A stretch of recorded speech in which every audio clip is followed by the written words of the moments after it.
Après l'échec de sa marionnette CEDEAO, après l'échec de son infiltration des ONG et autres agences internationales, après l'échec de son infiltration des organisations de la société civile et de certains syndicats, après l'échec de sabotage des pipelines pour détruire l'économie du pays, après la création du groupe terroriste Lakurawa, après donc toutes ces manœuvres sournoises révélées d'ailleurs au grand jour par le président du Conseil national pour la sauvegarde de la patrie, chef de l'État, le général de brigade Abdrahmane Tiani, à l'occasion de sa récente interview exclusive accordée à Télé Sahel le 25 décembre 2024, la France, qui n'a jamais reculé, revient cette fois-ci avec un autre plan plus macabre, l'opération Chibok 2014.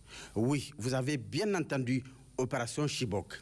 De quoi s'agit-il? Le 8 janvier 2025, plusieurs responsables de Boko Haram se sont rencontrés dans le lit du lac Tchad, côté Nigeria, plus précisément à Tombong Kassa. Malam Ali Ibrahim, Yalambou, Boula Machadi, Malam Ismaël, Bachir Okacha, Madou Bachir, Malam Sagir, des noms qui ne vous disent pas grand-chose, mais qu'il faut retenir, ont pris part à cette réunion dirigée par un certain Habib, adjoint de Abou Hafiz alias Bachoua. À ces personnes se sont ajoutés des représentants de la France, du Bénin, du Nigeria et d'une puissance occidentale, entre autres. Ils sont tous venus du Nigeria à bord de 5 véhicules Toyota Hilux de couleur blanche. Une des Toyota transportait des munitions et autres matériels pour le besoin des opérations en cours de préparation. Ces invités d'un autre genre ont été accueillis par les combattants de Boko Haram entre Koukawa et Gadjiram avant d'être escortés jusqu'au lac Tchad à Tombong Kassa le 6 janvier 2025 où la rencontre a eu lieu 2 jours après, c'est-à-dire le 8 janvier 2025 entre 14h et 16h. Ils sont répartis à bord de 2 véhicules en laissant les 3 autres véhicules aux terroristes. 2 points étaient inscrits à l'ordre du jour de cette rencontre. Passage en revue des termes de leurs accords, planification et conduite des opérations qu'ils vont incessamment mener contre le Niger. En ce qui concerne ce dernier point, 2 scénarios seront bientôt exécutés. Le premier scénario est en lien avec l'approche du mois de Ramadan, une période de dévotion et surtout de privation pendant laquelle les musulmans auront besoin des conditions nécessaires pour mener à bien leur jeûne. Pour casser leur résilience et porter atteinte à leur foi, la France, par terroristes interposés, envisage 1. de détruire le tissu économique national à travers le sabotage du pipeline pour asphyxier économiquement le Niger et de manipuler certains opérateurs économiques pour provoquer une flambée des prix des denrées alimentaires de première nécessité à l'approche de ce mois béni de Ramadan.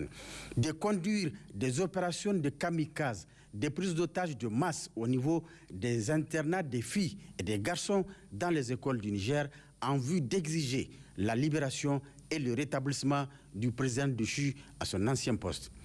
En cas d'échec des négociations, le massacre des élèves en diffusion directe a été ordonné par les autorités françaises.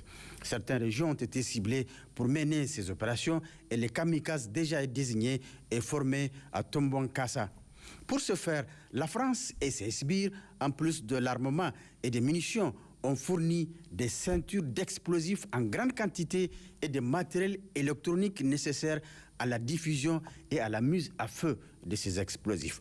Compte tenu du caractère suicidaire de ces opérations, 3 milliards de francs CFA ont été remis aux familles des kamikazes. Face à cette volonté maladive, sournoise, malveillante et inhumaine de la France impérialiste, comme l'a si bien dit Macron à sa dernière sortie médiatique en décidant de ne plus être gentil et poli vis-à-vis de l'Afrique, nous interpellons l'opinion publique nationale et internationale, nos partenaires stratégiques, l'Union européenne, le système des Nations Unies dans son ensemble et tous les pays épris de paix et de justice pour mettre un terme définitif à ces dérives néocolonialistes des autorités françaises. Nous appelons enfin, une fois de plus, le vaillant et résilient peuple nigérien à plus de vigilance et à 1. Dénoncer toute personne suspecte, 2. Dénoncer tout acte suspect dont il sera témoin, 3. Multiplier les prières et invocations et enfin 4. Informer les autorités les plus proches ou appeler le numéro 4040 pour les fans, 40 00 pour la gendarmerie et 83 83 pour la police nationale.